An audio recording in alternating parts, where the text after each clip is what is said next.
Olá, gente, boa noite. Boa noite, boa noite. Mais uma live, ó, que legal, boa noite. Sejam todos bem-vindos e bem-vindas. Chegando aqui, Vinícius, captador de recursos, querido Vinícius Ventura, Thaís de Almeida, Ana, pessoal do Chapada Brasileira, sejam todos muito bem-vindos, muito bem-vindas a mais uma live, ó, que legal. Hoje a gente vai falar sobre a natureza jurídica dos recursos das organizações da sociedade civil e a gente vai receber o advogado pernambucano André Carvalho. Ele que já está chegando aí, já avisou que já está entrando. Tá, boa noite a todo mundo então que está chegando, que está chegando. Aí, sejam todos bem-vindas, bem-vindos. A Bianca Monteiro, da Escola de Dirigentes, querida parceira, também chegando aqui. O pessoal do Ministério GEAME, todo mundo que está chegando. Laura Francelino. Então sejam todos bem-vindos, bem-vindas, Dáurio. Aqui o nosso convidado André Carvalho já chegando por aqui.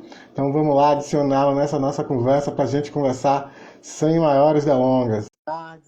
Então hoje também a gente vai ter o resultado do segundo sorteio da coleção de livros. Eles estão aqui, ó. Os livros estão aqui, o resultado. André Carvalho, querido, seja bem-vindo. Uma honra, Lucas. Muito obrigado aí pela oportunidade de estar aqui com você debatendo assuntos tão relevantes aí para a sociedade. Realmente é uma honra estar aqui compartilhando esse espaço tão importante para as organizações da sociedade civil. Querido, eu que agradeço a sua participação aqui. Já é de algum tempo que a gente vem conversando, desde que a gente se conheceu pessoalmente em Recife, e já trocando figurinhas, trocando ideias, trocando informações sobre as organizações. E fico muito feliz da sua presença aqui hoje, né, conversando comigo e com o nosso público. Muito feliz mesmo. E como é de praxe, você que vem acompanhando aí nossas lives, que eu sei, né, sempre interage, sempre manda perguntas super interessantes. A gente, como é tradição, eu geralmente não apresento nossos convidados ou convidadas, então o próprio convidado se apresenta. Então eu vou passar a bola para você e você se apresenta aí para a nossa turma. Bem, deixa eu ver por onde é que eu começo, porque na verdade esse ano eu já estou fazendo agora 27 anos da advocacia, né? Sou de 94, já é uma estrada longa. E há mais de 20 anos no terceiro setor, né? Exclusivamente no terceiro setor. E desde 2006, nas comissões da OAB, né? Eu fundei e fui o primeiro presidente da Comissão de Direito do Terceiro Setor da OAB aqui em Pernambuco. Fui presidente durante 8 anos, depois criei a comissão de Olinda, também fui presidente durante 2 anos. E hoje estou presidindo, né? Estou presidindo a Comissão Nacional, né? Comissão Especial de Direito do Terceiro Setor no Conselho Federal da OAB. Então, realmente, além da questão também do ensino, né? Mestrado na área de Direito Internacional, e a atuação, na verdade, sempre voltada para as organizações da sociedade civil, e hoje eu atuo plenamente, quase 100%, nessa atividade relacionada ao terceiro setor. Muito bacana. Me diz uma coisa, você hoje é presidente da Comissão Especial da Terceiro Setor, né, da OAB Nacional. Fala para a gente um pouco, antes da gente entrar no tema específico da nossa live, um pouco sobre a comissão, né? Qual o papel dessa comissão, a importância dessa comissão. Acho importante esclarecer isso para a nossa audiência também. Essa comissão sempre foi um sonho, né? A criação dela e a manutenção dela durante o período. A gente já teve essa comissão lá em 2007, inclusive Laís foi a presidente da comissão naquele período, na época de César Brito, ainda que foi o presidente do Conselho Federal da OAB. Mas de lá para cá a gente não tinha tido mais a edição da Comissão de Direito do Terceiro Setor no Conselho Federal. E é muito importante porque, na verdade, ela é uma voz independente e uma voz isenta, né, da questão da defesa das instituições, porque a gente vê muitas instituições, muitas confederações, mas que tem, na verdade, um viés sempre do ramo de atuação, sempre tem um interesse na causa, e a OAB não, a OAB ela tem essa isenção, ela está ali para defender a sociedade e a justiça, e a comissão ela tem esse papel, e a gente começou esse ano, e com a pauta extensa, né, já tivemos aí discussões e aprovação de projetos de emenda à Constituição para regulamentar essa questão e ampliar a questão da imunidade para as instituições, não só para a educação, assistência e saúde, mas também ampliando isso para cultura, tecnologia, esporte, né? Isso é muito importante. A gente também teve um projeto de lei, nesse projeto de lei de ampliação das imunidades, o destaque de você colocar a imunidade, as doações na imunidade das tributações, para que nem pegue imposto, nem amanhã nenhum Estado queira criar aí algum tipo de contribuição ou taxa. Então, esse também é um projeto que vai ser encaminhado aí para o Conselho e em breve vai estar aí no Congresso. A gente já fez também esses estudos juntos com a própria plataforma Miroski, né, e outras instituições que a gente também está com essa interlocução. Projeto de lei complementar para regulamentar essa questão do SEBAS, independente dessas loucuras que tem aí para tentar renovar o SEBAS como lei complementar, a gente pensa diferente e quer regulamentar no próprio Código Tributário Nacional. E outros projetos, né, para discutir os decretos legislativos que estão atingindo as questões aí, por exemplo, das instituições que às vezes nem estão sabendo, que é justamente a mudança que teve no Código Tributário na Secretaria do Tesouro Nacional e que alterou o Manual de Contabilidade Pública, né, e agora está pegando todo esse pessoal contratualizado nos instrumentos com o terceiro setor, no cômputo de pessoal para a Lei de Responsabilidade Fiscal dos órgãos. Então isso aí vai gerar uma falta de oportunidade para as instituições. Então, assim, são muitos projetos, muita coisa que a gente tem que atuar e que, às vezes, as instituições isoladamente não conseguem. Então, a OAB ela vai fazer esse papel, vai cumprir esse papel de, na verdade, estar fazendo a defesa das organizações também, nesse plano do direito, e de uma forma isenta e de uma forma que possa atender todo mundo de forma igual, né? Então, em breve, eu posso até te passar o que foi a pauta, né, que a gente já traçou esse ano e que tem muita coisa e todo dia está entrando uma coisa nova aí para a gente fazer essas discussões. E hoje nós temos lá já uma representação de pelo menos 11 estados, né? E a gente até ficou surpreso aí de OABs que já estavam com comissões e que a gente está descobrindo a cada dia uma nova comissão e fomentando também essas comissões. Muito bacana. Hoje eu conversava com uma advogada daqui da Bahia, Camila Chagas, parceira querida, e ela falava sobre a possibilidade ou o interesse da criação ou do fomento de uma criação de uma comissão aqui na Bahia, que não tem, né, uma comissão de direito do terceiro setor, que seria muito interessante, né? A gente tem outros advogados que a gente conhece por aqui que certamente se interessariam em fazer parte. Então, vou aproveitar aqui a deixa e dizer para você que é interessante. Nossa, de repente a gente vai voltar a conversar sobre isso no futuro. E desde já, mandar um abraço a todos os advogados e advogadas desse país que estão envolvidos com as organizações da sociedade civil. A gente precisa mesmo somar, né, a Laís Lopes, a Laís Figueiredo Lopes sempre vem falando isso, que a gente precisa somar mais gente capaz, mais gente capacitada, mais gente competente para estar ao lado dessa da luta das organizações. Então, é importante, né, é o trabalho da comissão e o trabalho da Comissão Nacional, né, das comissões estaduais, municipais, eventualmente onde quer que elas existam. Então, desde já, parabenizando você e a comissão, né, por esse trabalho e dizer que a gente fica acompanhando e sabendo que a OAB realmente tem feito uma advocacy, né, digamos assim, uma intervenção política muito interessante em prol das organizações, né, do ambiente normativo e político para a atuação das organizações. Muita felicidade poder conversar com você.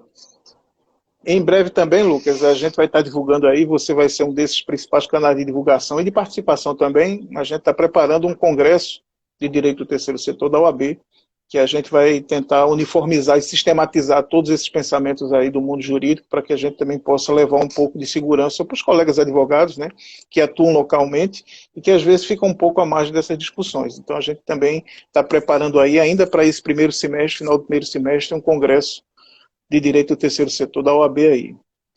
Sensacional, sensacional. Em primeira mão, não acho que legal. Conte desde já com a nossa parceria, com a gente como divulgador, como mobilizador, conte desde já. Sensacional, mais uma vez, parabéns a você e à comissão por essa iniciativa. André, mas chegando aqui para o nosso assunto de fato, né, embora não esteja, o assunto que a gente tratou não esteja longe, não esteja fugindo, mas trazendo aqui para o tema proposto, Nosso tema é a natureza jurídica dos recursos das organizações. Então, primeira coisa, para quem não é do ambiente jurídico, quem não está muito familiarizado, né? A gente tem um público que tem muito advogado, muita gente da área jurídica, mas gente que não é da área jurídica, não tem tanta familiaridade. Qual a importância de entender a natureza jurídica desses recursos? Eu acho que isso é fundamental, Lucas. É fundamental porque você, na verdade, entender como você vai conseguir sobreviver no mercado e como você vai conseguir sobreviver nas suas atividades. Muita gente, às vezes, não leva isso em consideração e fica copiando as coisas, escutando ali, às vezes não tem uma boa assessoria jurídica, uma boa assessoria contábil, ou uma assessoria contábil, uma assessoria jurídica especializada na área de terceiro setor, que tem todo um contexto, né, que tem toda uma formação, e fica muito difícil quando você não compreende esse nível de atuação. Felizmente a gente tem visto aí muita gente vendendo conceitos errados, fazendo a divulgação de fatos de forma errada, fazendo interpretações legais de forma errada. Como eu sei que a sua audiência ela não é formada exclusivamente de advogados ou contadores, mas também do público em geral, dos dirigentes, então tentar ser um pouco mais didático aqui, para também que fique uma linguagem não tão jurídica, né? Mas eu acho que a gente perdeu ao longo desse tempo exatamente a questão da hermenêutica, que parece ser um palavrão, né? Eu vou esclarecer um pouco o que é isso. A hermenêutica é a ciência que vai dar essa interpretação da lei, né, de tudo que você faz no direito, né? E a hermenêutica jurídica é exatamente isso, e a gente parece que perdeu isso ao longo do tempo, principalmente na advocacia. E a questão da epistemologia também jurídica, que é justamente a compreensão, o conhecimento, a aplicação da lei, né? Então, quando a gente fala de natureza jurídica, imagine que as pessoas elas não conseguem compreender o que é receita, e a gente cria uma série de lendas urbanas, né? de uma cultura do medo, que na verdade não tem fundamentação legal nenhuma. Exemplo disso. Todo mundo sempre achou que existia uma proibição legal de remunerar diretores. Isso sempre foi um tabu dentro do terceiro setor. Continua na sendo. Verdade, e continua sendo, né? E as pessoas, quando você pergunta assim, mas onde é que está essa lei que proíbe isso? As pessoas elas não conseguem dizer onde é que tem isso. E elas não conseguem diferenciar que o que na verdade é o seguinte: quando você vai tratar de isenção, que é uma legislação específica que atinge algumas instituições, a isenção, como é uma atribuição legal do próprio Estado, ele pode abrir mão de cobrar determinados impostos ou contribuições se você cumprir determinados requisitos. E ele coloca lá que um dos requisitos para que você cumpra essa isenção é você não remunerar a diretoria. Mas nunca houve proibição. O que havia era sempre a opção de você querer ou não ser tributado e você remunerar ou não a diretoria. Então as pessoas faziam interpretação errada da lei porque elas não conseguiam entender o alcance que aquilo gerava. E foi a partir dessa cultura que aí veja só o que acontece. Houve sempre essa mistura e essa falta de entendimento do que é o próprio terceiro setor. Você vê vários conceitos, várias definições em relação ao terceiro setor, mas eu lhe digo que o terceiro setor ele tem uma definição conceitual de viés tributário. Quando você fala terceiro setor, você está falando exclusivamente de um viés tributário. Não tem nada a ver com fomento, com atuação com o Estado. Você está pegando aquele escopo das pessoas jurídicas que estão definidos lá no Código Civil, que é a maioria, né? Porque quando você vai para o Código Civil, você tem 6 classificações de pessoas jurídicas de direito privado. Você tem as sociedades, que envolve todas as empresas, indústrias, todas aquelas instituições com finalidade lucrativa. Você tem aí as associações, as fundações, entidades religiosas, partidos políticos, todos esses sem fins lucrativos, né? E você tem o EIRELI, que é o empreendedor, que é o empresário individual de responsabilidade limitada. Então, fora a sociedade e o EIRELI, que são com finalidade lucrativa, todos os demais são sem fins lucrativos. Isso do direito privado. No direito público, você tem lá administração pública direta e indireta. Então, quando você fala de terceiro setor, você está fazendo uma classificação com viés exclusivamente tributário. Você está separando ali o que é o primeiro setor, que é governo, o que é o segundo setor, que é sociedade e Eireli, e o que é o terceiro setor, que são todas as outras, que são sem fins lucrativos. E aí você vai, através dessa definição, dizer quais são as perspectivas que você tem em relação à contribuição que todos têm que fazer para o bem-estar da sociedade. Então, assim, as pessoas elas têm que entender que o governo ele sobrevive dos tributos. Ele precisa arrecadar para poder transformar isso em bem-estar para a sociedade, para manter o bem-estar da sociedade. E ele vai fazer isso de quem? Arrecadando os tributos do segundo setor, que são as empresas com finalidade lucrativa e que não tem esse interesse, porque o interesse dela é ter lucro para dividir para o sócio. Essa parte do bem-estar você deixa com o governo. Então, as empresas elas pagam, né, os tributos para que o governo faça isso. E o terceiro setor, ele tem exatamente essas instituições que são sem fins lucrativos. E a finalidade lucrativa dessa expressão, que é outro tabu também, que até hoje muita gente não compreende, não tem nada a ver em você ter ou não lucro, e sim a forma como você distribui o lucro.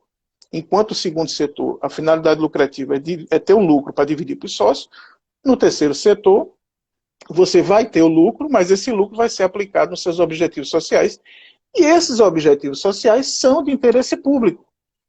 Então, por isso que não tem sentido o governo tributar o terceiro setor se ele já se propõe a fazer aquilo que o governo faria com esses tributos. E isso parece ser uma lógica tão simples e que nem os governantes, nem os nossos deputados, nem os nossos senadores conseguem compreender essa lógica.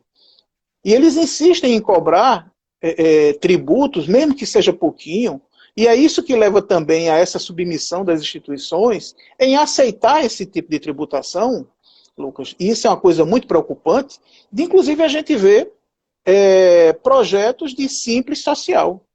Ou seja, as instituições, elas fazendo um papel de governo, ajudando o governo na execução de políticas públicas, tendo nos seus objetivos interesses sociais, elas ainda se sujeitam a querer pagar, mesmo que seja pouco, para uma coisa que elas já fariam com esse recurso, que o governo faria com esse tributo. Veja que loucura.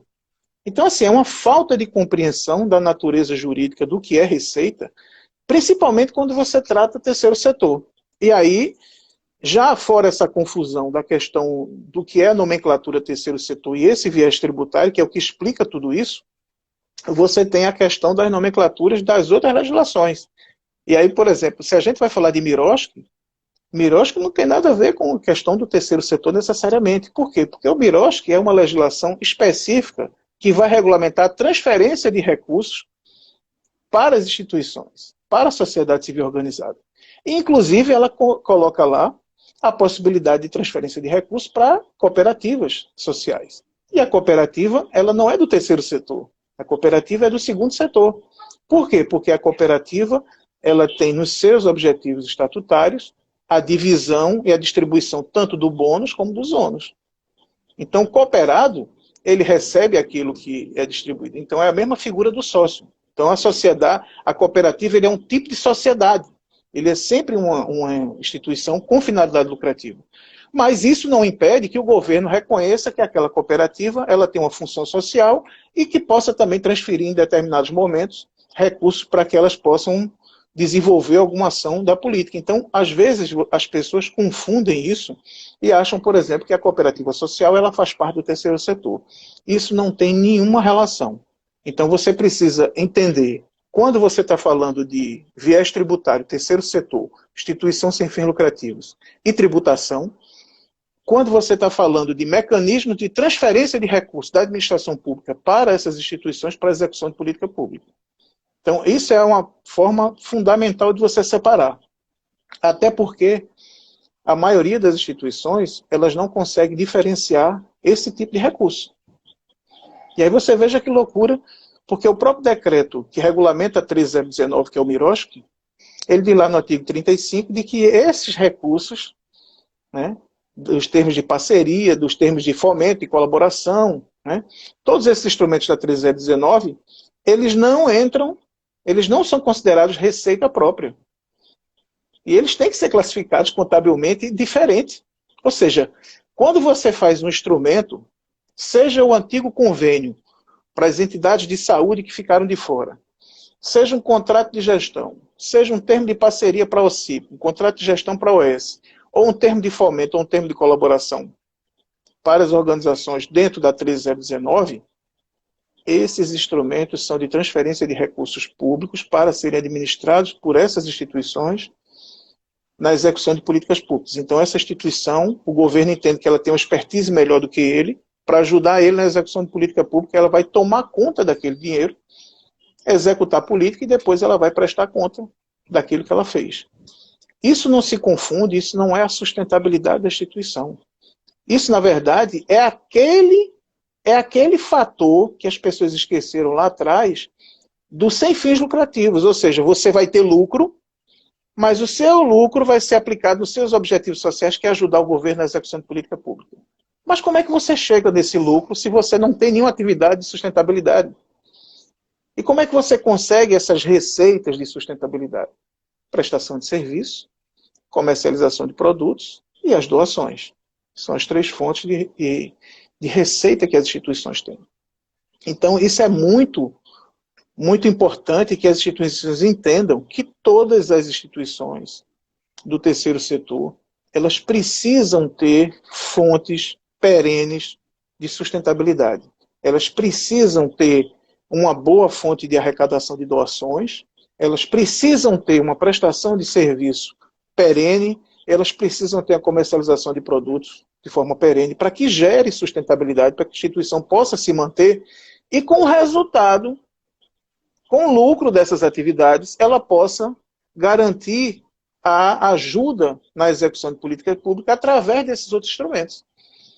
E, na verdade, você conhece mais do que eu, e você tem rodado aí o país inteiro, e você sabe que a gente tem uma inversão desses valores, e que tem muita instituição que ela nasce já preparada apenas para administrar recurso público, que ela só pensa em recurso público.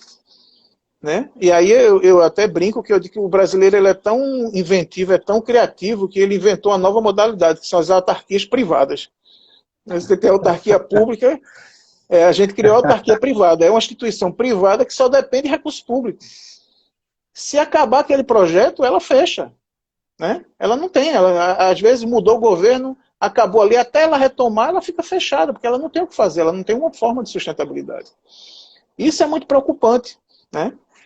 Às vezes eu dou palestra e as pessoas perguntam isso, mas como é que a gente pode ajudar o governo, não sei o quê, e o governo termina atrasando e a gente fica complicado porque a gente não recebe, a gente tem um monte de multa.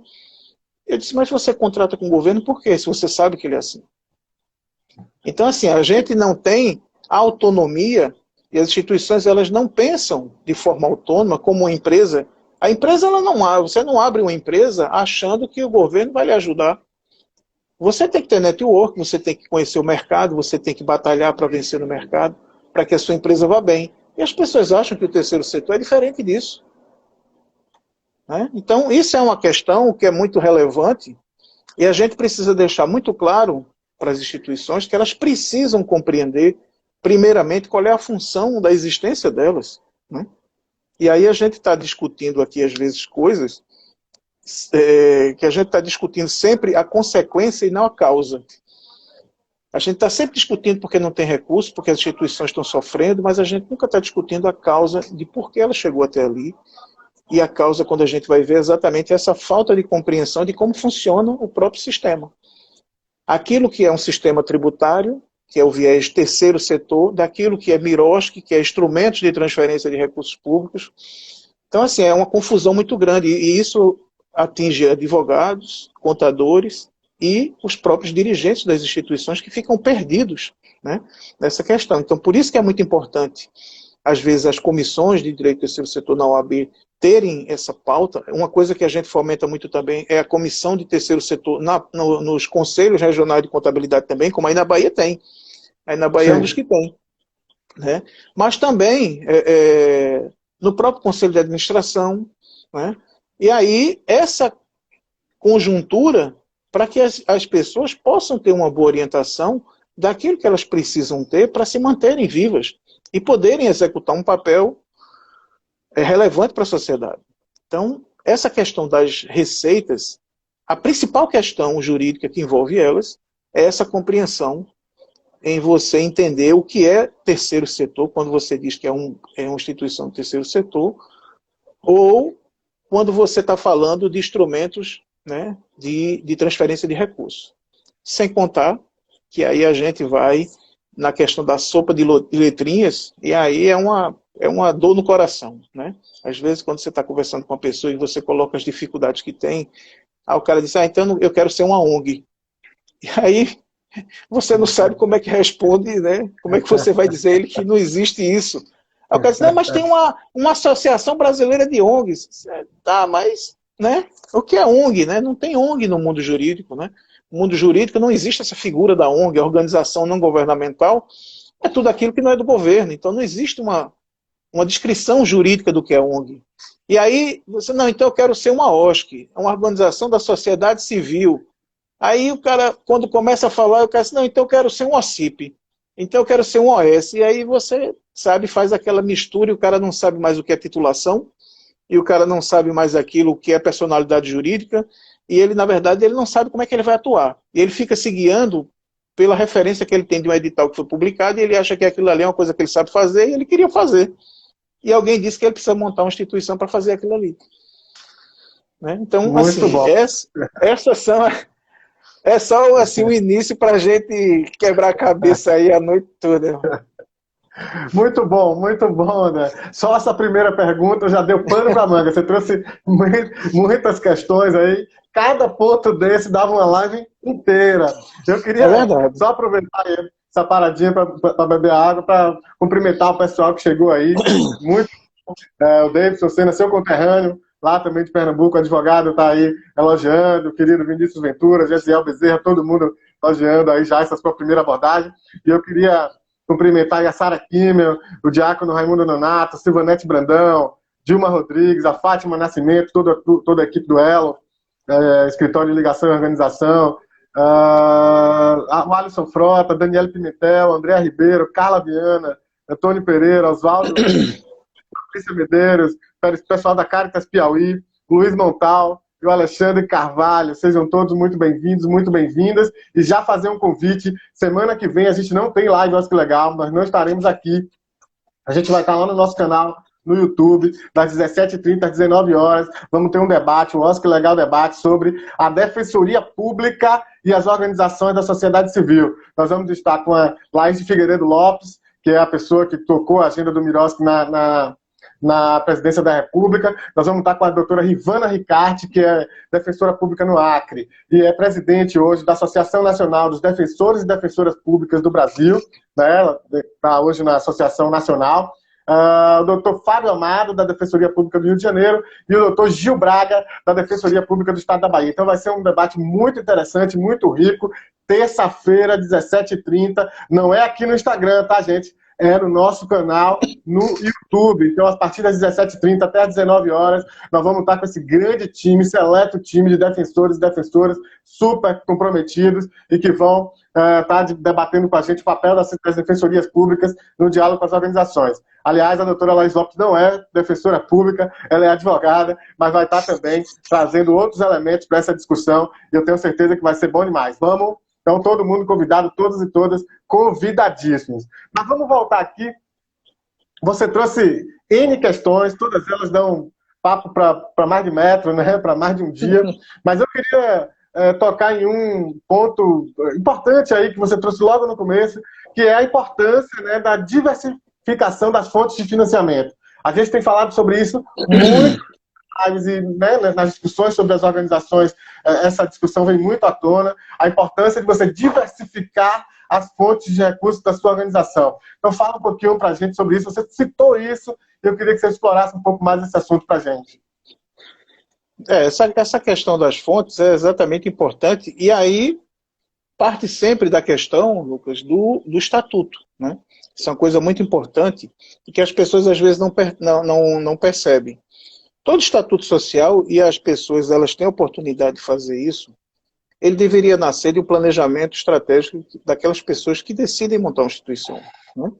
As pessoas, a associação, como o nome diz, é a reunião de pessoas, e o Código Civil ele não faz uma distinção entre pessoas físicas ou jurídicas, então você pode ter associações que são de pessoas físicas, associações que são de pessoas jurídicas, ou associações que são mistas, né? Porque o Código Civil ele fala reunião de pessoas, e ele não especifica se é físico ou jurídico. Então, tanto é que você tem, na verdade, todos os três modos de atuação.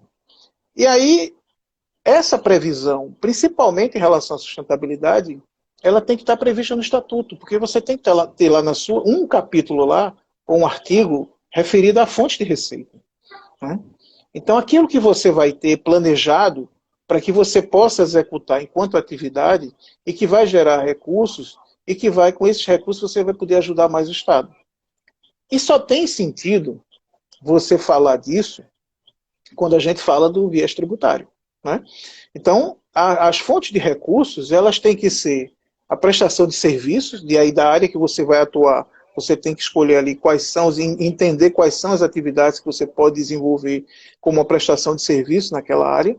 Você vai ter que ver a possibilidade da comercialização de produtos. Isso, inclusive, você pode, além das doações que você recebe em dinheiro, você também pode receber em bens.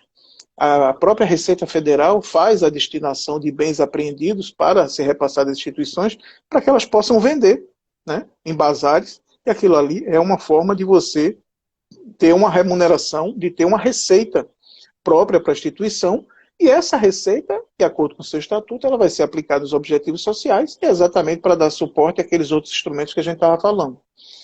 Mas perceba que, quando a gente fala, por exemplo, dos instrumentos do Miroski, ou que a gente fala do contrato de gestão para o OS, ou do termo de parceria para o CIP, esses instrumentos eles não garantem sustentabilidade, porque as instituições elas não podem receber remuneração por estarem executando aqueles projetos, né? No máximo que elas podem colocar são custos administrativos que você tem durante o projeto.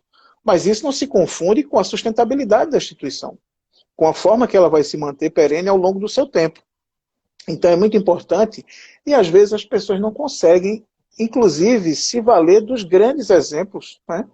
Porque quando você pega, por exemplo, na área de saúde, um Albert Einstein, um Sírio-Libanês, né, um Mãe de Deus, lá do Rio Grande do Sul, o Hospital Português aqui de Recife, que são instituições filantrópicas, que não pagam imposto, que não pagam tributos, contribuições também, e que você vê aquela estrutura que atende plano de saúde particular, que o cara chega de helicóptero, e as pessoas ficam, às vezes, com aquela ideia, com aquela falsa ideia que, na verdade, você tem que ser o pobrezinho, você tem que ser aquela instituição que fica com o pirizinho na mão, implorando ali para ser, né, para receber um recurso público de alguém. Por quê? Porque as pessoas não conseguem se planejar e não conseguem se mirar nos bons exemplos. Não conseguem entender aquilo que tem de melhor no mercado e fazer esse benchmark, né, essa experiência, essa troca de experiência, de saber o que é que está acontecendo com quem está atuando bem no mercado. Então, é muito importante. E aí, para que ela tenha essa questão, além de você ter a questão da previsão do estatuto, você também tem que saber obedecer as leis. E aí, veja o que é importante. Quando você está executando isso, essas receitas, as pessoas às vezes se pegam muito, que a gente tem visto aí nessa discussão do SEBAS principalmente, aquela questão de você aplicar o artigo 14, né, para que você goze das imunidades e tudo mais, e as pessoas, elas não conseguem entender, por exemplo, que existem coisas muito mais sérias do que aqueles 3 itens do artigo 14 e que a maioria das instituições às vezes não estão cumprindo. Eu conheço instituições que, por exemplo, atuam na área educacional, atuam na área de assistência, ou atuam na área de saúde e não emitem nota fiscal. E o cara acha que não precisa emitir nota fiscal porque ele tem imunidade. Ele não está cumprindo um requisito legal, né? Ou às vezes, o pior e o que é mais comum, ele faz o pagamento a alguém, às vezes a um prestador, às vezes a um funcionário, e não faz as retenções. Não. Então, isso aí é um caos. Por quê? Porque o próprio parágrafo 1º do artigo 9º do CTN, ele diz que isso é uma obrigação e que ela, mesmo gozando da imunidade, ela não fica desobrigada de fazer as retenções legais, porque ela está ali agindo também em nome do governo, fazendo aquelas retenções. E muitas instituições não se apercebem disso, e os contadores também, às vezes, não conseguem identificar essas questões. Então, às vezes, o cara está cumprindo os 3 requisitos, ele está não aplicando recurso fora do país, ele não está distribuindo nenhum resultado, ou vantagem, ou benefício, ele está atendendo às normas de contabilidade, mas ele não está fazendo as retenções de forma regular ou de forma correta. E aí, o próprio CTN diz que, observado isso, a própria Receita pode suspender aquele direito à imunidade. Então, quando você vai para essa questão da prestação de serviço, da comercialização de produto, você também tem que observar aquelas regras que são pertinentes. Primeiro, a atividade que você está executando, não é o fato de você ser uma instituição sem fins lucrativos, ou filantrópica, como queira chamar, ou beneficente, que você vai ter que deixar de atender, por exemplo, as regras de educação, as regras da vigilância sanitária, as regras da assistência social para o cumprimento daquela atividade. Então, é muito importante que as pessoas também tenham conhecimento específico daquela atividade que elas vão executar. Que é muito simples, você tem uma atividade de voluntariado, e aí você só vai juntar pessoas para ajudar a fazer alguma coisa. Mas quando você se propõe a ser uma instituição que vai atuar na área de educação, você tem que conhecer da legislação de educação. Quando você vai atuar na área de saúde, você tem que conhecer da legislação da área de saúde. Então, além daquele contexto institucional de terceiro setor, você também tem que conhecer a legislação da sua área de atuação. E aí, às vezes, a gente vê que as instituições elas não estão preparadas, elas não estão entendendo, né? E aí ficam à mercê das fiscalizações, ficam à mercê dessas questões, e é muito complicado isso. Então, eu acho que essa questão das fontes de financiamento, né, que aí você falou, e é importante elas entenderem isso, você tem que ter como uma fonte de financiamento a questão das doações, então você tem que ter um compliance muito bom, e compliance, quando a gente fala, as pessoas às vezes entendem errado, acham que é só o programa de integridade, é combater corrupção, não. O compliance é você exatamente traduzindo do inglês para o português, é você estar de acordo com as normas, as legislações. É você conhecer aquilo que você está atuando enquanto legislação. E a maioria das instituições, elas não conseguem ter essa compreensão, né? E aí, você também, além disso, você tem que cumprir as normas, né, relativas àquela área de atuação e se submeter a, quando tiver a questão das fontes de recursos públicos, você também saber que você tem que fazer uma prestação de contas, você tem que obedecer todo aquele cronograma que existe das instituições previstos em lei e no decreto. Então, isso aí realmente é uma coisa que todas as instituições elas precisam estar muito atentas, e aí precisam realmente de uma contabilidade especializada na área do terceiro setor, uma advocacia especializada na área do terceiro setor, e observar isso que a gente tinha falado, estatuto, as normas da atuação da área que ela vai estar e os princípios e as regras do compliance para que elas possam estar sempre cumprindo ali tudo que está dentro da lei.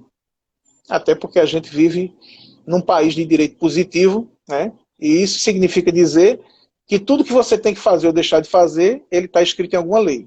Você pode, às vezes, nem saber o que é, mas que está escrito, está. E aí, às vezes, você é surpreendido da forma mais dolorosa, né?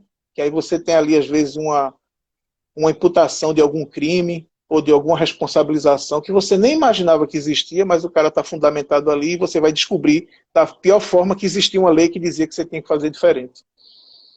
Então, para Muito isso legal. Boas dicas, desculpa te interromper. Não. Boas dicas que você traz, bastante informação, deixa tem que ser entender. rápido porque o tempo voa, né?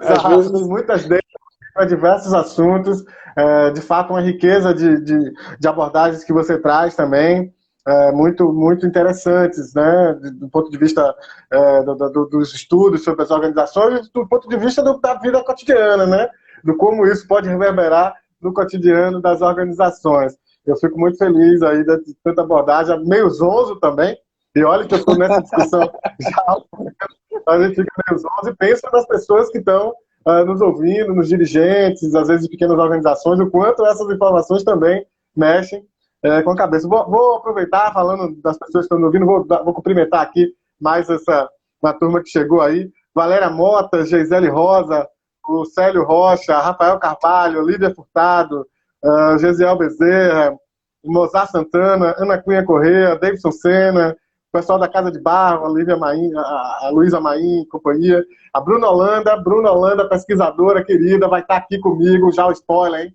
Primeira live, nossa, que legal, do mês de maio, é com a Bruna Holanda apresentando os resultados da pesquisa que ela fez, ela que pesquisou o Confoco Bahia, o Confoco BH, vai trazer algumas discussões aí sobre a implementação do Miroski nas cidades, enfim, muito interessante. A Bruna é uma querida, uma grande menina super inteligente, pesquisadora, e vai estar aqui comigo na primeira semana de maio para falar sobre esses resultados da pesquisa, os achados que ela trouxe da pesquisa dela. Então fiquem ligados, hein? A pesquisadora da USP, Bruna Holanda, vai estar aqui com a gente.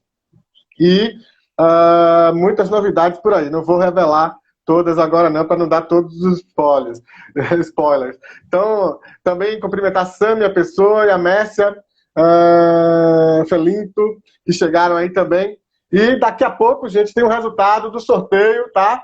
Da coleção de livros Sustentabilidade Econômica das OSCs, tá bem? O resultado saiu pouco antes da live começar. Eu queria também agradecer aqui de público, Tiano Corrêa, que trabalha comigo na minha equipe de TI, ele que dá todo o suporte agora para minhas redes sociais, para essa live acontecer, e que tocou a parte do sorteio, da parte, né, do aplicativo que faz os sorteios e tal. Então nós já temos o resultado, fiquem ligadas, daqui a pouquinho eu já vou revelar. E reiterar o convite, todo mundo que está aqui, avisem aí aos amigos, amigas interessados. Terça-feira que vem não tem live, a gente vai estar fazendo um debate, o Oscar Legal Debate, sobre o papel das defensorias públicas, né, e as organizações da sociedade civil. Vamos estar com 4 convidados de peso: Laís de Figueiredo Lopes, Rivana Ricarte, da Associação Nacional de Defensores e Defensoras Públicas. A gente vai estar com o Fábio Amado, defensor público do Rio, e o Gil Braga, defensor público aqui do estado da Bahia. Vamos fazer um grande debate na terça-feira que vem, 17h30, não é aqui no Instagram, tá? É lá no nosso canal no YouTube. Aproveita, se inscreve lá em nosso canal no YouTube, deixa seu like, deixa seu comentário e apoie nosso trabalho. Queria também dizer para o pessoal que está perguntando que as lives elas ficam registradas aqui no Instagram e ficam registradas também no nosso canal do YouTube. E falar aí para quem está me mandando mensagem aqui no WhatsApp, que depois da live eu adiciono você no grupo do WhatsApp, tá? Não dá para fazer isso agora. Então aguarda um pouquinho, depois da live eu coloco você lá no nosso grupo. Para quem não sabe, a gente tem grupo no WhatsApp e no Telegram. Todo dia tem notícia e conteúdo sobre organizações da sociedade civil, gestão social, políticas públicas, enfim. Mas não agora, depois da live, tá bem? Meu querido André, voltando então para nosso tema, chega de anúncios e comerciais, vamos voltar ao nosso tema.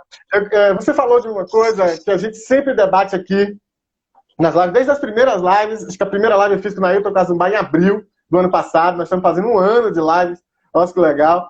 E a gente já falava naquele momento, e depois daí sempre falamos sobre a importância da gestão contábil das organizações. A gente, inclusive, lançou um texto, eu e Candice Araújo, contadora aqui da Comissão de Direito da Contabilidade do Terceiro Setor aqui do CRC Bahia. A gente lançou um livro sobre a importância da gestão, um texto sobre a gestão contábil das organizações, a importância dessa gestão contábil e dessa articulação com o jurídico, né, para um cotidiano saudável, digamos assim, das organizações. E você falou sobre isso também, e eu queria que você reiterasse esse ponto assim, de forma rapidinho aí, para a gente poder ir caminhando para o final.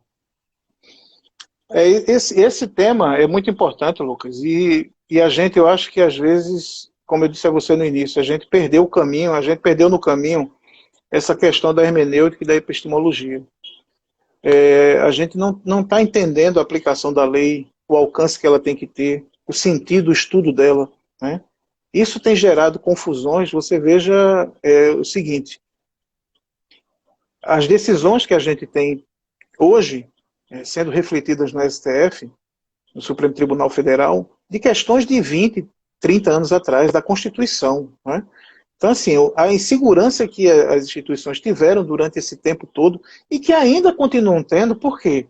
Infelizmente, a gente ainda escuta as pessoas falando errado, né, falando sem nenhuma fundamentação legal, baseadas numa cultura do medo, sobre SEBAS, sobre imunidade, sobre isenções. E isso vai interferir não só na questão da sustentabilidade e das receitas, e como você, na verdade, porque quando você não tem como fugir, quando você vai falar das questões jurídicas das receitas, você não tem como fugir da questão da isenção e da imunidade. Né? Isso está atrelado, porque isso é o que vai garantir a sustentabilidade das instituições. Então, se você vai ter que pagar tributo dessa receita que você vai ter, você, na verdade, está prejudicando a instituição. E as pessoas não fazem aquela distinção do que é o alcance da lei. Então, claro que o STF, quando ele decide de que as questões da imunidade elas só podem ser tratadas da Constituição por lei complementar, e que ele diz ao mesmo tempo que o SEBAS, por exemplo, ele é um certificado que pode continuar existindo, é porque são coisas que não têm nada a ver uma coisa com a outra. São coisas que estão totalmente apartadas. Né? Porque a certificação em si, ela não implica na questão que é fundamental, que são as contrapartidas econômicas e financeiras. Então você tem a certificação de OS, você tem uma certificação de utilidade pública, como você ainda consta a municipal, a estadual, a federal, ela foi extinta, mas você ainda continua com as municipais, as estaduais, e que, por sinal, isso é importante de ser dito, que as pessoas não sabem por que tem essa titulação, essa certificação, né? Ela não sabe para que serve isso, é um quadro bonitinho que ela bota lá para dizer que ela tem utilidade pública municipal, estadual, mas ela não sabe para que serve isso. E a utilidade pública serve exatamente para que você possa colocar e se cadastrar a subvenção, o auxílio do poder público dentro das leis orçamentárias. E nenhuma instituição vai lá pleitear isso. Porque se você é considerado de utilidade pública, o governo ele tem que manter a existência, a abertura da sua instituição, ela é importante. Então você tem que batalhar para que você tenha uma subvenção social ali na lei orçamentária, garantindo a sua utilidade para a sociedade. E as pessoas não sabem isso e portanto, não vão buscar essas informações. Né? Mas a gente tem que tratar dessa questão. E aí, essa questão do SEBAS, eu fico muito triste, porque até hoje, essa semana eu estava escutando uma live, e as pessoas insistindo em que o SEBAS é importante, que pode ser que volte. O SEBAS não vai voltar. Ele não tem como voltar, e se ele voltar do jeito que estão querendo que ele volte, você vai ter uma nova briga. Porque as pessoas não compreenderam o que é a importância da lei e o alcance que ela tem. Quando você tem a 12.101, que é a lei que estabeleceu o SEBAS, e você vai ler o preâmbulo dela. E aí é uma questão de técnica legislativa, é você entender como é que se forma uma lei, quais são os componentes de uma lei. Você vai ver que a lei do SEBAS ela é exclusiva para conceder isenção para aquelas instituições que atendem aqueles objetivos. E como a gente está mudando de imunidade para isenção, é totalmente diferente a compreensão. Não tem como você pegar uma lei que trata isenção e adaptar ela para a imunidade. Porque a imunidade, o imposto, o tributo, ele sequer existe. Não tem como você estabelecer contrapartida. Na isenção é diferente. Na isenção você tem um tributo que existe e o Estado ele vai oferecer ali uma condição que é uma contrapartida daquilo que ele acha que está perdendo. Né? Por isso que a gente tem que fazer essas distinções. E quando você tenta, por exemplo, colocar novamente contrapartidas nos projetos de lei que existem, isso é uma coisa que a gente, enquanto comissão, tem discutido e vai atuar muito forte no Congresso nessa questão dos projetos de lei. Quando você tenta restabelecer contrapartidas econômicas ou financeiras, como dar bolsas, atender 60% SUS, ou não cobrar da assistência, você, na verdade, você está colocando uma tributação oculta ou disfarçada. Porque se eu não tenho sequer o tributo por ser imune, como é que você agora pode me impor uma condição financeira que equivale ao tributo? Então isso é uma forma, aí já tem as teses aí já defendidas, isso é uma forma de tributação oculta ou disfarçada. Então isso vai ser uma outra briga, e a gente tem que tentar acabar de vez com isso. E o SEBAS, ele nunca foi um certificado que diferenciou ninguém, porque o SEBAS ele atinge hoje menos de 10% das instituições no Brasil. É um certificado excludente. E ninguém deveria, de sã consciência, achar que isso é uma forma de você separar as instituições ou de você qualificar as instituições. Primeiro, porque ele não faz isso. Se você for observar o rol de documentos que o SEBAS pede, aquilo ali não garante a qualificação ou uma qualidade de instituição nenhuma. É totalmente inverídico, irreal e ilegal você atribuir que o SEBAS ele é um instrumento que ele possa, né, classificar as instituições. E outro, mesmo com o julgamento agora da DI 4480 no STF, que considerou inconstitucionais vários pontos do SEBAS, e o principal deles, que é justamente a questão material da isenção, né, que ele diz que não pode ser isenção. Então, assim, acabou o coração da lei. Não existe mais a lei. As pessoas ficam ainda insistindo de que, na verdade, o SEBAS ainda continua vigente. Não, é um zumbi. Não existe. É uma lei que não existe hoje. Né? E que vai ser isso resolvido na DI 4891, que é justamente a ação direta de constitucionalidade que o próprio Conselho Federal da OAB entrou. Então, é muito ruim e é muito triste quando a gente vê as pessoas insistindo que o SEBAS é importante e que as pessoas devem lutar por isso. Ou que é melhor você manter o SEBAS e você continuar, né, esperando que o SEBAS ele volte para que você possa se qualificar, que você possa pleitear o SEBAS. Nem mesmo o argumento de que ele serve ainda para determinadas questões ligadas, por exemplo, a emendas parlamentares. É inconstitucional do mesmo jeito. E a gente também eu também tenho essa preocupação e vou colocar isso na próxima pauta. Por quê? Se a Constituição, no artigo que diz que todos são iguais perante a lei, o que é que justifica, por exemplo, você exigir SEBAS para ter uma emenda parlamentar na área de saúde e na área de esporte não precisa de SEBAS? Você está dando tratamento desigual para instituições que são iguais. Como é que você justifica que uma instituição de educação de assistência ela tem que ter o SEBAS para receber uma emenda, mas uma instituição na área de tecnologia não precisa? Uma instituição na área de cultura não precisa, porque ela sequer vai ter a possibilidade de ter o SEBAS. Então você está criando critérios desiguais para iguais. Então isso é inconstitucional também, só que o que acontece, Lucas, é esse vácuo de atuação legal é o que tem gerado essa confusão. A OAB, às vezes, ela dormiu um pouco no ponto e ela não conseguiu atacar isso de forma... Porque a lei de diretrizes orçamentárias, quando ela é editada e que ela traz esse ponto, ela tinha que ser atacada diretamente. Tinha que haver uma ação direta de inconstitucionalidade. E aí, não, a gente fica se acostumando com as maldades que são colocadas. E aí a gente, em vez de estar se preocupando com coisas boas, a gente ainda fica se preocupando com questões como SEBAS, está discutindo coisas que são superadas. Você veja que tem no Código Penal, no artigo 316, no parágrafo 1º, ele trata lá do excesso de exação. E ele diz lá que o funcionário público, são os crimes cometidos por funcionários públicos contra a administração. O funcionário público que cobrar tributo, que ele sabe indevido, ou deveria saber. Veja o que o texto diz. Que ele sabe indevido, ou deveria saber. Né? Pena de 3 a 8 anos de reclusão. E se isso for através de mecanismos vexatórios, ainda tem acréscimo de pena. Quantas e quantas administrações municipais, estaduais e a própria Receita vão lá por uma questão ideológica, porque o cara acha que a instituição não tem imunidade. É uma questão ideológica dele. Ele acha que precisa do SEBAS, mesmo quando já foi finalizado um julgamento dizendo que o SEBAS não cumpre aquele requisito. E quem é que faz alguma coisa contra isso? E o que a gente vê, na verdade, são as pessoas ainda naquela cultura de medo, que trazendo exemplos esdrúxulos de que, olha, eu vi uma pessoa aí que quando ela deixou de pagar do mês para o outro, chegou uma fiscalização. Rapaz, isso é uma coisa mais surreal que existe. Eu advogo esse tempo todo para instituições que migraram, né, um hospital, por exemplo, que era privado e se transformou em filantrópico, e que era o maior da... E nem a fiscalização municipal nunca chegou para fazer uma fiscalização.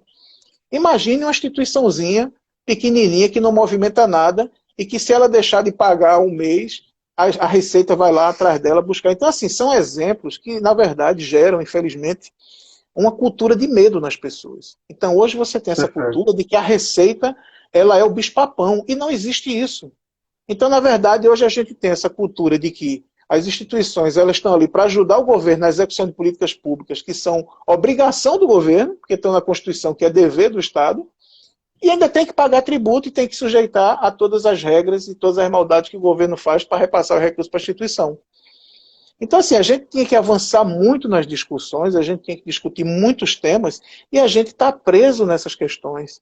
A gente não está discutindo, por exemplo, câmaras de mediação, que é uma pauta que eu quero, mediação e arbitragem do poder público com o terceiro setor, para a solução desses conflitos que existem nesses instrumentos. A gente não está observando que a maioria dos municípios, e você, melhor do que ninguém, tem esse levantamento, ainda não regulamentaram a 13019, quando tem lá no artigo 20 dizendo que os municípios, os entes, eles têm que regulamentar. É uma obrigação legal e os entes não estão regulamentando, né?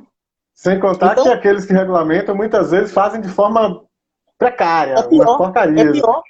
Hoje eu estava conversando com uma advogada que também faz parte da comissão, e ela dizendo lá no estado dela, no município dela, o decreto é pior, você parece que está sendo condenado já por antecipação.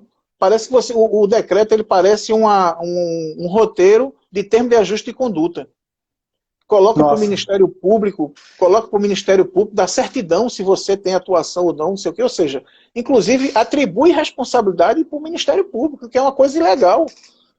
Né? Então, assim, é uma falta de compreensão hoje, que as pessoas, que os órgãos têm da própria lei.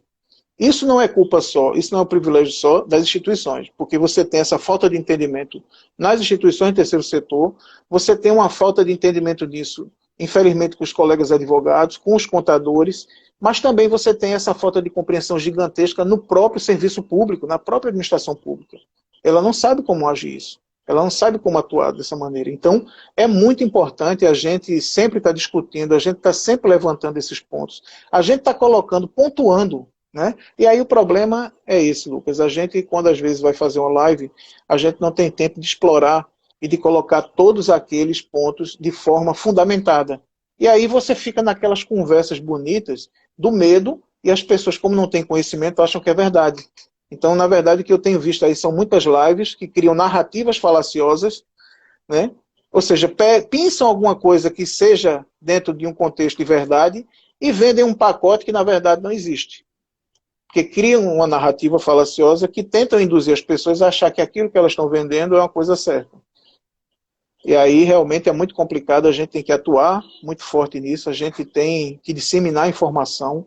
O seu canal é importantíssimo para isso, porque realmente você presta um serviço de utilidade pública, com a disseminação de informação, com esses conteúdos todos que você produz aí e que ficam gravados. E eu acho que é muito importante o conhecimento das pessoas, porque se você tem um contador, se você tem um advogado que chega para a instituição e acha que é melhor você pagar imposto, que é melhor você não fazer determinada coisa, porque você tem medo que aquilo possa gerar um prejuízo para você, esse advogado não serve para você, esse contador não serve para você. Porque você não vai conseguir responder para os seus próprios associados, seus próprios pares, a primeira questão de que é, por que você está dando prejuízo para a instituição, quando você não deveria pagar e está pagando por medo? Porque alguém disse muito que era para fazer e você não tem fundamentação para isso. Então a gente tem que romper definitivamente com essas questões. E você tem que ir no ponto e fundamentar. Então, todo advogado, quando alguém disser assim, olha, mas você tem que pagar isso aqui, você tem que perguntar por quê? Com base aonde? Me mostre na lei. Que advogado não está para estar, está para mostrar a lei, o fundamento que exige que ele faça aquilo ou deixe de fazer.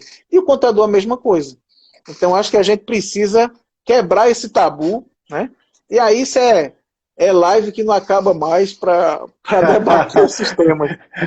Exatamente. Infelizmente, a gente está com o tempo já encerrado, são 19 horas. Eu falo muito. Mas foi ótimo, André. Muito, muito, muito bom. Assim, é fato isso, né? Eu canso de falar isso, mas é verdade. A live, quando é boa, a gente pisca o olho e ela termina. Então, assim, foi exatamente isso hoje. Né? Você falou, trouxe bastante questões, a gente fica, né, como eu disse, meio zonzo com tanta informação e praticamente acabamos aqui a nossa live. Eu vou segurar você um pouquinho ainda, se você me permite, para eu poder participe aqui comigo do anúncio da promoção, né? Eu tenho que registrar uma coisa, André. Eu recebi, né, em contato com o GIF, com o pessoal lá, 2 pacotes de livro, né? 2 pacotes dessa coleção de livros, da coleção Sustentabilidade Econômica das Organizações. Avisei o pessoal do GIF informalmente até, né? Que faria essa promoção, que faria esse sorteio. Eles mandaram 2, um para mim, né? Para minha coleção pessoal, outro para fazer o sorteio. O sorteio foi feito na semana retrasada, eu dei o resultado. Quem ganhou foi a Sônia Rovares, lá de Feira de Santana, Bahia. Ela já está com os livros dela, a gente postou as fotos, foi muito interessante. E aí eu resolvi, com o sucesso e com tantas pessoas pedindo, e reclamando, e falando, e mandando mensagem, eu resolvi também pegar a minha coleção pessoal, que eu tinha ganho para mim, e também, né, fazer um novo sorteio. Eis que hoje, aí, uma semana só de prazo para as pessoas, né, se inscreverem, comentarem, enfim. Então hoje estou fazendo aqui, entregando aqui, ou pelo menos anunciando, a ganhadora. Eu já tentei contato com ela, mas infelizmente ela não respondeu, que a ideia era que ela pudesse aparecer aqui hoje também para dar um alô. É a Marli Cassoli, de Campo Grande, no Mato Grosso do Sul. Então, Marli, esse livro para você, também essa coleção de livros, vai também o Cordel do Miroski, vai adesivo do Oscar Legal para você também. Então eu vou postar, vou pôr no correio para ti. Então, Marli, do Mato Grosso do Sul, lá de Campo Grande, vai receber a coleção de livros Sustentabilidade Econômica das OSS. Fico muito feliz, Marli sempre está acompanhando com a gente. Infelizmente não consegui falar com ela hoje, mas está aí o resultado da promoção. Não tenho mais coleção de livros, eu só recebi 2, então essa promoção já foi, mas em breve teremos novas promoções. O pessoal está aí requisitando também promoção da canequinha. Nossa, que legal. Quem sabe, vou pensar neste caso em também fazer um sorteio das canequinhas aí para vocês. Tá bem? Queria então, André, que a gente pudesse fazer, se você pudesse fazer suas honrosas despedidas aí para o nosso público, né, rapidinho, agradecer demais a você de coração, mais uma vez, assim, o sucesso dessa live, muita gente aqui elogiando no chat, muita gente aqui falando, participar do grupo do Zap, envia mensagem, sim, manda mensagem aqui no direct, aí no Instagram, ou manda no WhatsApp, que a gente inclui você, mas depois da live, não só você, professora Karine Rocha, que está perguntando, mas as outras 2 pessoas estão me mandando mensagem aqui no Zap, não dá para fazer isso agora, gente, daqui a pouquinho, quando terminar a live, eu incluo vocês, mas a professora Karine Rocha é isso mesmo. Lembrar que a live fica gravada aqui, fica também no nosso canal no YouTube, que você vai lá, se inscreve no canal e deixa lá seu like. André, suas honrosas despedidas, por favor, querida. Lucas, foi um prazer imenso estar aqui compartilhando conhecimento com você. Esse sorteio aí, Mato Grosso, mostra e prova a abrangência nacional que tem a sua audiência, né? Você é um cara que tem rodado aí, feito esse trabalho brilhante. Eu acho que legal, ele tem um trabalho de utilidade pública, realmente, e você é um cara dedicado aí a essa causa do terceiro setor. Eu queria aqui agradecer muito a participação das pessoas, né? Os agradecimentos aí. Infelizmente não dá para a gente acompanhar aqui todo mundo que está participando, mas eu queria de coração agradecer cada elogio, cada contato aí que foi feito, cada aplauso, cada manifestação. Eu fico muito feliz, isso é o que renova as esperanças na gente. E deixar uma mensagem para vocês. A gente está aqui exatamente para fazer isso. A gente não pode ter uma avareza intelectual. A gente tem que estar aqui para transferir conhecimento. A gente tem que estar aqui para trabalhar em prol da causa, né? Eu não sou uma pessoa talvez famosa, muito conhecido, estou há bastante tempo no terceiro setor, mas sempre lutei, sempre vou lutar pela causa do terceiro setor, da sociedade civil organizada, porque é isso que movimenta, né? É isso que me motiva. E sou muito satisfeito em estar atuando esse tempo todo no terceiro setor. Então, queria deixar um recado para as pessoas que procurem entender, não absorvam as questões simplesmente pelo medo. Procurem ter conhecimento, né? O conhecimento ele liberta, o conhecimento ele é transformador, e a gente tem um papel muito relevante na sociedade, e a gente tem que principalmente entender a nossa forma de atuação. Então, sempre procure questionar, sempre tenha uma visão crítica, sempre procure entender tudo aquilo que você está atuando, se faz sentido, se tem propósito, e é isso que vale na vida, é isso que faz sentido, é isso que transforma a vida das pessoas e da sociedade. Então, agradeço de coração, Lucas, pela oportunidade, né? É um privilégio estar participando do seu programa, fico muito feliz com isso, e fico à disposição aí para as próximas que a gente conseguir fazer, e também, na divulgação dos eventos que a gente vai programar um monte aí para esse ano também, para que a gente leve mais conhecimento para as pessoas. Muito obrigado. Muito bom, André. A gente que agradece demais a sua presença aqui, a troca, e adorei essa palavra que você falou, avareza intelectual. Abaixo a avareza intelectual, abaixo a ignorância, abaixo o terraplanismo, nada disso. Ó, nossa, que legal estar aqui. Justamente a nossa ideia é sempre compartilhar conhecimento, por isso que eu sempre agradeço as pessoas, não pela conversa comigo, né, também tem uma conversa comigo, mas pela possibilidade de proporcionar às pessoas que assistem esse conhecimento. Então, para mim, isso é que é o principal. O objetivo do OSC Legal sempre foi traduzir, disponibilizar o conhecimento para as organizações, né, traduzir a linguagem jurídica, entregar, produzir conteúdo, produzir material, produzir instrumentos. Então, agora, a gente, por último, lançou agora um texto sobre gratuidade, né, isenção das taxas cartorárias. Ao lado do texto mais conceitual e legal, também um instrumento, né, que a pessoa pode solicitar essa isenção. Então, a ideia é realmente ajudar ou contribuir com as organizações no seu cotidiano. Então, nesse sentido, o que você trouxe aqui, o que você vem trazendo para o seu trabalho, a sua dedicação também, somam muito com o que a gente pensa, com o que a gente acredita. Então, fico muito feliz, mais feliz ainda do que eu já estava no começo, no final, ainda mais feliz, e abaixo a avareza intelectual. Obrigado, então, querido. Convidar todo mundo nessa pegada de ir contra a avareza intelectual, semana que vem, terça-feira, 17h30, em nosso canal no YouTube. Não é no Instagram, hein? Opa, embolei. Não é no Instagram, é no canal do YouTube, 17h30. Nós vamos ter um debate sobre as defensorias públicas e as organizações da sociedade civil, com Laís Lopes, Rivana Ricarte, Fábio Amado e Gil Braga. Terça-feira, dia 27 de abril, às 17h30, das 17h30 às 19h, em nosso canal no YouTube. Então, um abraço a todo mundo. Até terça-feira. Tamo junto. Obrigado. Um abraço.